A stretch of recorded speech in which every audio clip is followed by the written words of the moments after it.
അല്ല ഗൈസ്, ഇപ്പം നമ്മൾ അമ്മേൻ്റെ ഫോണെടുത്ത് തട്ടിക്കൂട്ടി ചപ്പാത്തി വ്ളോഗ് ഉണ്ടാക്കുകയാണ്.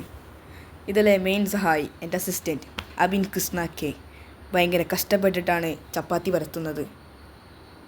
അവൻ്റെ പരത്തൽ കണ്ടാലറിയാം ഭയങ്കര എക്സ്പീരിയൻസഡ് ആണെന്ന്. ആ പൊടി വിതറൽ ആഹാ അടിപൊളി. അങ്ങനെ വിതറി ഏകദേശം ദൈവമേ എന്ത് ഷേപ്പാണ് അത്, എന്തൊരു ഒരു ഷേപ്പായി വന്നപ്പോൾ നമ്മൾ പരത്തി ചുടാൻ വേണ്ടി തയ്യാറാവുകയാണ്. ചുട്ട് കഴിഞ്ഞു, പക്ഷേ അടിഭാഗം വെന്ത് കഴിഞ്ഞപ്പോൾ അവനെടുക്കാൻ പറ്റുന്നില്ല, എന്തോ പ്രശ്നമുണ്ട്. അപ്പോൾ അതിൻ്റെ സഹായത്തിന് എന്നെ വിളിച്ചിരിക്കുന്നു. അപ്പം ഞാൻ ചെന്ന് മറിച്ചിടാൻ പോവുകയാണ്.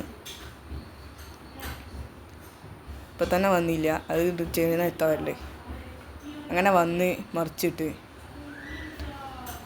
ചട്ടാൻ കൊണ്ട് മറിച്ച് ചമ്മിയപ്പോൾ കൈ കൊണ്ട് മറിച്ചിട്ട് സക്സസ് കയറി പോന്ന്. പിന്നെ ഓനായി കിച്ചണിൽ വായിക്കാൻ ഭയങ്കര താല്പര്യം വെച്ചാൽ ഫുള്ള് പണിയെടുക്കാൻ വരും. ഹോംവർക്ക് ചെയ്യാൻ വന്ന ആ ഭാഗത്ത് വരില്ല. അങ്ങനെ ലാസ്റ്റ് പണി കഴിഞ്ഞപ്പോൾ അമ്മ വന്ന് ഞങ്ങളെ കാര്യമൊക്കെ കണ്ടിട്ട് അമ്മ വന്ന് ബൈ ബൈ ടാറ്റ.